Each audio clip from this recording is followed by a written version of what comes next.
on pensait que la princesse Anne était dans une querelle difficile avec sa belle-sœur la princesse Diana après qu'elle n'ait pas pu se présenter au baptême du prince Harry, mais une biographie affirme que la princesse de Galles a rapidement répondu aux allégations de retombées. Anne était souvent l'une des attractions phares de la famille royale en tant que fille unique de la reine. Cependant, une fois que la princesse Diana s'est mariée dans le giron, une grande partie de l'attention s'est tournée vers elle, alors qu'elle a séduit le public avec son apparence glamour et sa nature affectueuse. Le prince William et le prince Harry dévoileront leur statue en hommage à leur défunte mère cet après-midi et les restrictions Covid-19 signifient qu'ils seront les seuls membres de la famille royale présents. Alors que l'absence d'Anne à cet événement est attendue, il y a eu une autre occasion marquante, organisée par Diana à laquelle la princesse royale n'a pas assisté, déclenchant des rapports faisant état d'une querelle entre les deux belles-sœurs. Le biographe Nicholas Courtney a affirmé que les médias reprenaient souvent une rivalité entre Anne et la princesse de Galles, d'autant plus que Diana dominait les premières pages même lorsque la princesse royale faisait des progrès importants dans ses efforts humanitaires. Ces affirmations étaient pleinement en vigueur lorsqu'Anne n'a pas assisté au baptême de Harry en septembre 1984. Le palais a affirmé qu'Anne organisait une fête de tir à Gatcombe Park, mais cela a été largement contesté par les observateurs royaux qui ont perçu son absence comme un signe de sa frustration après qu'elle n'ait pas été nommée marraine de Harry. Mais, abordant ces prétendues querelles, M. Courtney a noté, la princesse de Galles a pu remettre les pendules à l'heure elle-même, lorsque, le journaliste Sir Alastair Burney lui a demandé si elle avait le sentiment de vivre dans un état de rivalité avec la princesse Anne, comme on le dit maintes et maintes fois.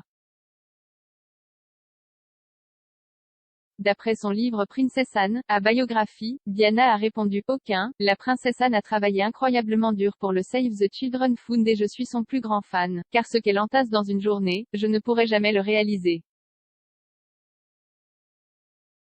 Et nous nous sommes toujours très bien entendus et je pense simplement qu'elle est merveilleuse. » Et l'histoire est apparue évidemment car elle n'a peut-être pas été choisie comme marraine pour Harry, ce qui, si notre enfant avait été une fille, la possibilité était là mais Harry est arrivé, alors nous sommes allés voir un homme.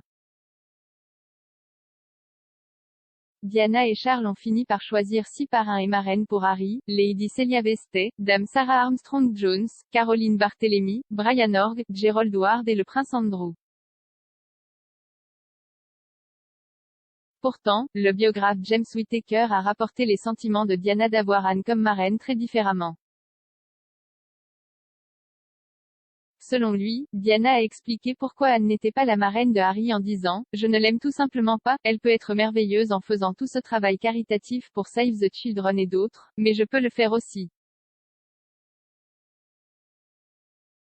Malgré les paroles aimables de Diana à propos d'Anne en public, de nombreux commentateurs royaux pensent que les deux femmes ne s'entendaient pas du tout. La biographe royale Ingrid Seward a affirmé « Anne était indifférente à Diana depuis le tout début. Elle l'a appelée une fille idiote. » Le journaliste royal Richard Kay a également affirmé qu'Anne n'avait pas le temps pour Diana.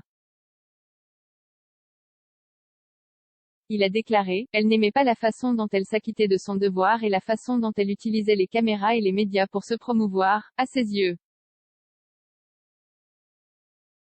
Anne avait une approche beaucoup plus traditionnelle de la monarchie et du devoir royal. Monsieur Kay a également allégué que Diana lui avait dit qu'elle quitterait une pièce si elle y apercevait sa belle-sœur, parce qu'Anne lui dirait généralement quelque chose d'assez tranchant.